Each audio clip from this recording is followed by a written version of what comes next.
विशेष करून विखे पाटील साहेबाला आणि फडणवीस साहेबांना माझं म्हणणं आहे, ज्या 58 लाख नोंदी निघाल्या त्या 58 लाख नोंदीची यादी प्रत्येक ग्रामपंचायतला लावा. एक. दुसरं, केसेस माग घ्यायच्या राहिल्यात बऱ्याच त्या पटापटा घ्या. तिसरं, बलिदान गेलेले कुटुंब काही राहिलेत मराठा आरक्षणासाठी त्यांचे निधी ताबडतोब द्या लगेच. तुम्ही घोळ घालू नका बरं का. तुम्हाला सांगतो, विखे पाटील साहेब आणि फडणवीस साहेब त्यांच्या नोकऱ्या तातडीनं द्या. केसेस एक पण ठेवू नका. सातारा संस्थांचं गॅजेटियर घ्या, औंधचं घ्या, पुण्याचं घ्या, कोल्हापूरचं घ्या, पटापट घ्या. हे काम माग ठेवू नका. आणि 5वं काम, शिंदे समितीला नोंदी शोधायचं काम पुन्हा सुरू करा पटापट. आणि 6वं काम, गॅजेट प्रमाणे हैदराबादच्या JR काढलेल्या प्रमाणे अर्ज स्वीकारायचं. तहसीलदाराला स्थानिक समितीला सांगा अर्ज भरून घ्या, स्थानिक चौकशी अहवाल भरून घ्या, मराठ्याला कुणबी प्रमाणपत्र द्या. हे 6 कामं आज प्रेसच्या माध्यमातून विखे पाटील साहेबाला आणि फडणवीस साहेबाला सांगतोय ते सुरू करा. नसता दिवाळीच्या नंतर तुम्हाला जड जाईन हे ध्यानात ठेवा. असं की तुम्ही सांगितली शेतकऱ्यांसाठी आंदोलन करण्याची, कुठल्या एका विशिष्ट समाजामध्ये शेतकरी नाही, सर्व समाजामध्ये आहे. आणि महाराष्ट्रातली सध्याची वस्तुस्थिती अशी आहे की मराठा आणि ओबीसी या 2 समाजाची मन प्रचंड दुभंगलेली आहेत आरक्षणाच्या मुद्द्यावर. मग शेतकऱ्यांचा नेता म्हणून तुम्हाला ओबीसी कसं काय पाठीशी उभा राहतील आणि हे आंदोलन कसं उभा राहील मागे? हीच गपलं झाली बघा. म्हणून मी काल सांगितलंय, ओबीसी विरुद्ध मराठावाद नाहीये, अजिबात नाही. गावासरची किरे रगडायचे काही संबंध नाही. ही लय मोठी चूक झाली ओबीसी कडून पण आणि मराठा समाजाकडून पण. सगळ्यांनी एकमेकाला डायरेक्ट तोडलं. आता छगन भुजबळ बोलतो म्हणजे का सगळे माळी आले का? त्याची लाभार्थी टोळी, जसं की तो हॉटेलला बीडचा पार्टनर आहे, जाळीला त्यांनीच आणि विमा त्यांनीच उचलला, तसं त्याची लाभार्थी टोळी त्यो माळ्याचा काय समान? धनगर समाजाचा नेता आमच्या विरोधात बोला, धनगराचा काय समान? त्याची लाभार्थी टोळी आणि त्यो. नाही, हे सत्य, हे सत्य. नेत्यांना थोडंच आरक्षण आहे, सर्वसामान्य लोकांना आरक्षण नाही. त्यांचं म्हणणं आहे मराठ्याला आरक्षण मिळावं, हे खरं आहे. हे गफलत केल्या आणि आता करायचं नाही इथून पुढं. एखाद्या जातीचा बोलतो त्याला आपण डायरेक्ट ओबीसीत लावून टाकतो. 350-400 जातीचं काय संबंध त्याच्यात? काही संबंध नाही. 2-3 जण बोलत आहेत, ते 2-3 जातीचे उली लोक फक्त, त्याची जात बी नाही. हे आता बाजूला काढायचे, फरक करावा लागेल. आणि मराठ्यांनी जे बोलतो ना त्यासाठी सगळं ओबीसीला दोष द्यायचा नाही इथून पुढं, आणि ओबीसीने मराठ्याला दोष द्यायचा नाही. बाकीच्या जाती धरा ना, 350-400 जाती, 1-2 जाती द्या सोडून. जात नाही त्याचा नेता, फक्त नेता. जातीचा संबंध नाही. जात आम्ही सोबत येते एकमेका संघावात. फक्त बोलायला पाहिजे होतं मागच, ते बोलण्यात नाही आलं, लवकर डाव लक्षात नाही आली. हे छगन भुजबळ ते काय करत, ओबीसी नावाखाली राजकीय स्वार्थ साधून घेते तर मोकळे होते. आपण ओबीसी म्हणत राहतो, त्यात गरीब ओबीसीचा चंबार कोंबार तुम्हाला सांगतो. सुतार, लोहार, ढोवार, कायकाडी, लमानी, लिंगायत, रजपूत, असे जैन, मारवाडी, ब्राह्मण, असे शेकडो जाती सांगतो. धोबी, परीट, सुतार, ज्या काय जाती असतात ना ह्या 200-300 घेण्या देण्याचं येणार राव यांना. धनगर, माळी, विनाकारणच ओबीसी म्हणून हे नेते करतात. नाही, आता हे नेता, फक्त नेता आणि त्याचे लाभार्थी टोळी तेवढीच जात, आता बाकीच जात नाही. नाही, आता मी आता याच्यात नवीन आहे, हे शेतकऱ्याच्या याच्यात संकटात सापडलाय. मी स्पष्ट सांगितलेलं आहे, धनगर मुस्लिम आरक्षणासाठी मी लढणार, पण माझा ज्वलंत मुद्दा मराठा आरक्षणाचा संपल्याच्या नंतर. शेतकऱ्यासाठी सुद्धा लढणार, माझा ज्वलंत मुद्दा संपल्यावर. पण अचानक संकट उभा राहिलं शेतकऱ्याच्या, मग बोलायचं नाही का? म्हणून आता काय करतो आम्ही, दिवाळीपर्यंत सरकारला सांगितलं, त्यांनी केलं हाई. नसतात दिवाळीच्या नंतर एखाद्या पटांगणाला महाराष्ट्राची बैठक लावतो आम्ही. त्याच्यात शेतकरी संघटनेचे सगळे अध्यक्ष, पदाधिकारी, त्यांचे अभ्यासक, त्यांचे जुने सुद्धा माणसं, म्हातारे खूप आहेत, त्यांच्यात वयानं झालेले, ते यांना सगळ्यांना आव्हान करून एका जागेवर बोलवतो. कोणत्या दिवशी तारीख डिक्लेअर करायची आंदोलनाची. पण हे आंदोलन असं होणार, मग ऐतिहासिक होणार, निर्णायक होणार, आणि शेतकऱ्याला 100-200 वर्षात जे न्याय मिळाला नाही ते मिळणार. हमी भावासाठी लढणार आणि तुकडाच पाडणार त्याचा, पुन्हा नाही.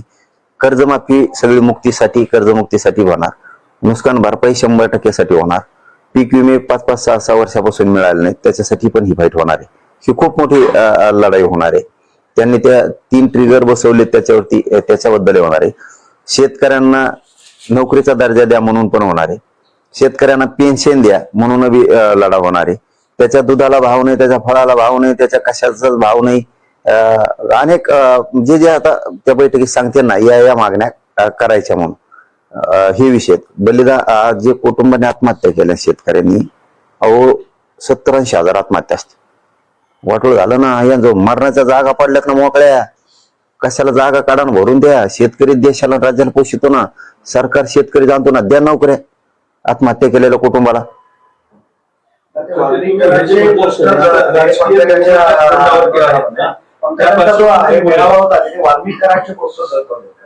काय झालं?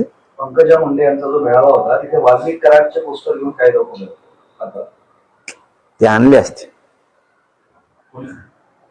चष्मा. सांगा ना स्पष्ट. त्याला काय स्पष्ट आहे, त्यांना कळत नाही का? ते पूर्व लक्षात येतं ना तिच्या तवात कोण घेऊन येते. चष्मा पुढं घालून आणतोय, चव घालायचं अडचणी जातोय. बापाच्या जागा कामाला डाग लागला पाहिजे ना, मग कोणी लावायचा?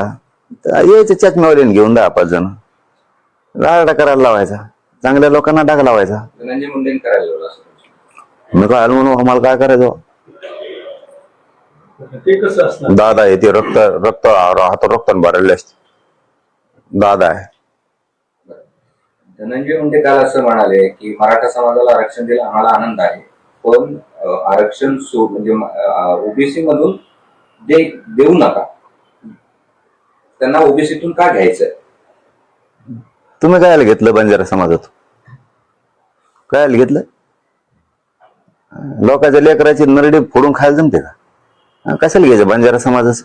नाही घ्यायचं. आपण तर सारखे दिसत नाहीत, कोणाला म्हणायचं आम्ही तुम्ही सारखे दिसतो? कशाला घ्यायचं त्यांचं? अरे आपले बी ढोंगा खाली अंधार असतो. कशाला रे लोकांच्या काड्या करतो? आणि मराठी जे बरे झाले ना, आता आणखी शाने होते बीड जिल्ह्यातले, लय चांगलं झालं. वाक्य असं होतं, मराठा समाजाला आरक्षण दिलं मला आनंद आहे, मात्र काही जणांना ओबीसीचंच आरक्षण खायचं आहे म्हणून तुम्हाला ठरवलं.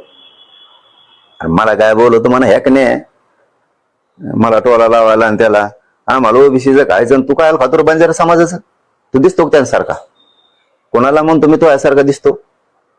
आम्ही एकच, तुम्ही तसे दिसता का? त्यात पुढे काही जण म्हणाले मुंडे साहेबांचं सर्व संपलं, मी शांत राहिलो, काही केलं नसताना मला शिव्या खाल्ल्या, मला टार्गेट केलं काही लोकांनी. तू माया नादी लागू नको, आणि त्याचा प्रश्न मला विचारू बी नका. तुम्हाला खरं सांगतो, त्याला एकदाच सांगतो माया नादी लागू नको, आणखीन तो आले देवावर होईन. मग तुला मी क्लिअरच सांगतो, शहाणपणा करायचं नाही. तू तुला नीट राहायचं. तू दादा फादान मी असले मोजीत नसतो. रक्ताने हात भरलेल्या लोकांनी माझ्या जातीवर बोलायचं नाही, माझ्यावर बोलायचं नाही. तू जर माझ्या नादी लागला इथून पुढं तर तुला सांगतो मी दोघाचा बाजार उठीन तुमचा. परत क्लिअर सांगतो. तसलं ते ताकाला जाय आणि ते गाड गल्लप तसले धंदे नसतात मायापाशी. शक्य म्हणजे माझ्या संग खेळू नको. तू चांगल्या चांगल्या नेत्या संग घ्या. आणि तो यामुळे अजित पवार सुद्धा कार्यक्रम लावीन मी जर तरायला लागलो ना, मी जातीला एवढा कट्टर मानणार आहे की तुम्ही काहीच नाहीत. मग ऐकून घेतोय, शहाणपणा करायचा नाही उगाच. आणि मराठ्यांनी बी बरं झालं डोळे उघाडे करा, मोठं पळा ना मराठ्या, हो पळा त्याच्या माग. आता कोण तिकडून उभा राहत आहे ना, बघतोच ना आम्ही बी. आता जो ज्याच्या प्रचाराला येईन ना ते शिटच पाडित आता आम्ही. मग मराठ्याचं जरी असलं तरी पळा त्याच्या माग पळा. अरे आपल्या लेकराला आरक्षण द्यायला विरोध करायला येईन, लाज वाटलं पाहिजे तुम्हाला मराठ्याला. त्यांचं कोण काम करता? धनंजय पंकजा मुंडेचं वाक्य आहे, आमच्या ताटातलं घेऊ नका. अच्छा म्हणजे तिकडे त्यांना नाही मोजीत आम्ही तुमचं. तुम्ही लोकांच्या ताटातलं खातात वर बटून, आणि तुम्ही लोकांना शिकायला लागले की ज्ञान. स्वतः तरी तेवढे शहाणे पाहिजेत.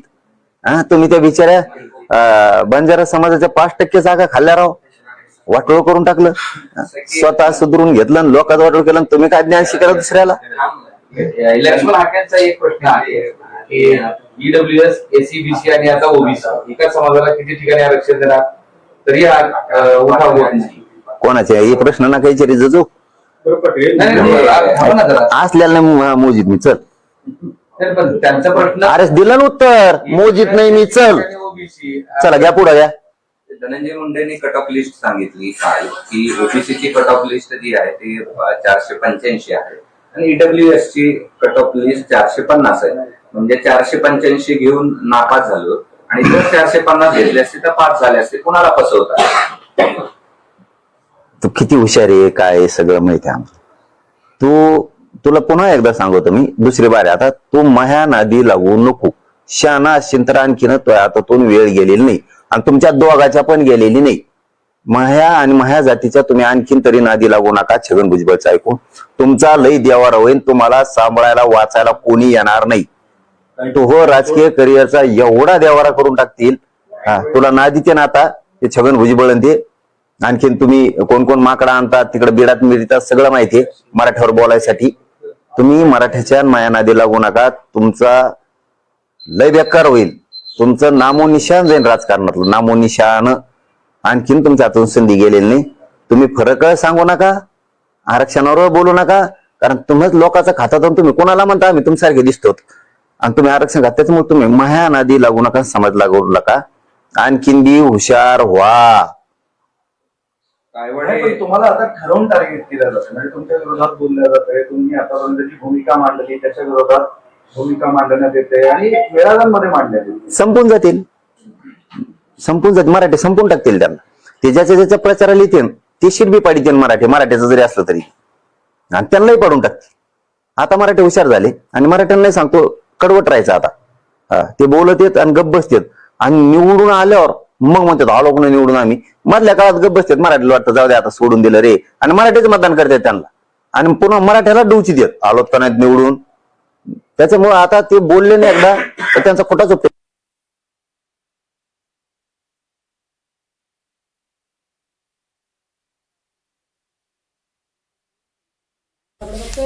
जरांगे पाटील यांनी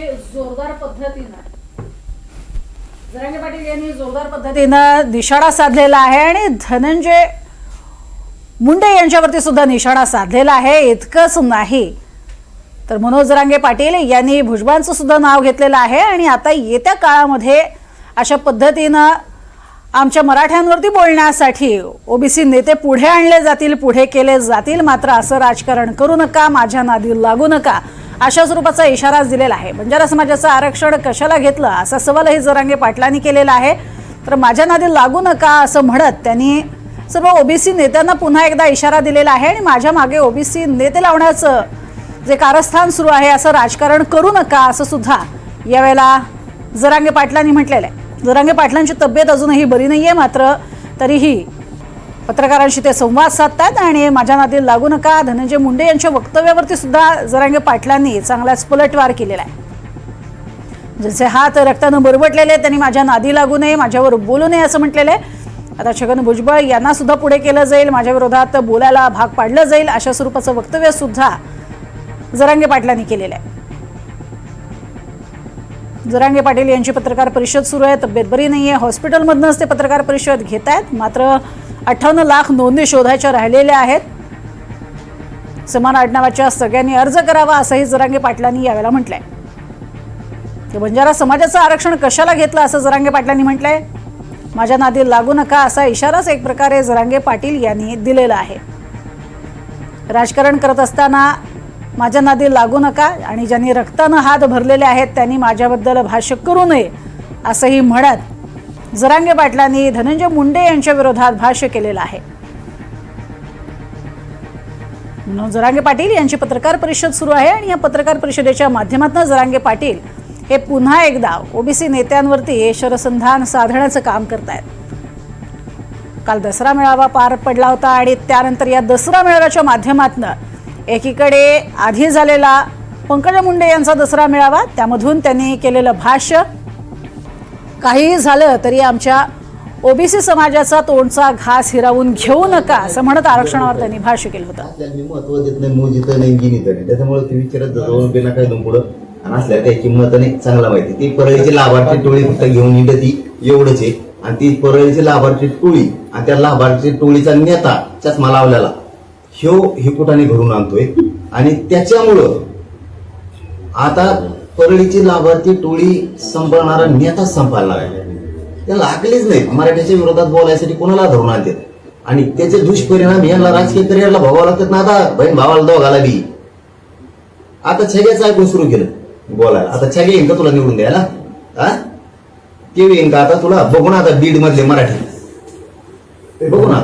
ते धनंजय मुंडे म्हणतात मला काही लोकांनी अडचणीत आणलं मात्र बहिणीने सावरलं, बहिणीने साथ दिली. सतत सोबत बसायची, सतत काय करायची? सतत सोबत राहायची, सोबत बसायची. मला कोणीतरी अडचणीत आणलं म्हणजे कोणी आणलं ठीक आहे, पण बहिणीने साथ दिली. तासन तास सोबत बसून आधार दिला. त्यांचा घरगुती प्रश्न आहे. काय करायचं घरगुती प्रश्न त्यांचे? साथ द्या नका देऊ, पण खुनाचा बदला होणार. संतोष देशमुखांचा जो खून केला त्याला फाशी होणार. राहिलेले पण सगळे अटक करायचे. ती पण लढाई आता सुरू होणार आहे. महादेव मुंडेंच्या प्रकरणात सुद्धा लढाई आता पुन्हा नव्यानं सुरू होणार. सरकारला मी मागच्या 5-6 दिवसात सांगितलंय की महादेव भैया मुंडेच्या खुनाचं काय झालं, ते दुसरे गीते नावाचे त्यांच्याबद्दलचं काय झालं मी 8 दिवसापूर्वी बोललोय सुद्धा. आज मी मीडियाला सांगायला लागलो. आणि संतोष भैया देशमुखांचे जे फरार आरोपी आहेत त्यांचं पकडायचं काय झालं, मोके काहींचे कशामुळे उठवले याविषयी सुद्धा सरकारसोबत आपण बोललो. कारण त्याच्यावर सुद्धा खूप मोठं आंदोलन आता पुन्हा नव्यानं सुरू होणार आहे.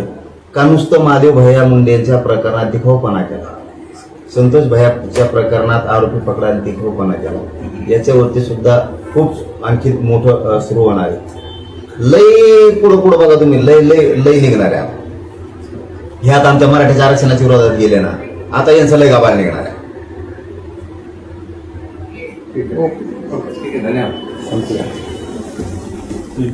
जरांगे पाटील यांनी भावा बहिणीवरती सुद्धा भाष्य केलेलं आहे. धनंजय मुंडे यांच्या वक्तव्यानंतर त्यांनी जोरदार पलटवार केलेला आहे आणि सध्याच्या त्यांच्या वर्तणुकीवरती सुद्धा भाष्य केलेलं आहे. येत्या काळामध्ये खुनाचा बदला होणार, संतोष देशमुखांच्या खुनाचा बदला घेतला जाणार असं म्हणत एक प्रकारे इशारा दिलेला आहे. धनंजय मुंडे यांच्या वक्तव्यावरती सुद्धा जरांगे पाटलांनी भाष्य केलेलं आहे आणि रक्तानं हात भरलेल्यांनी माझ्या नादी लागू नये असं म्हणत त्यांनी मुंडेंवरती निशाणा साधलाय.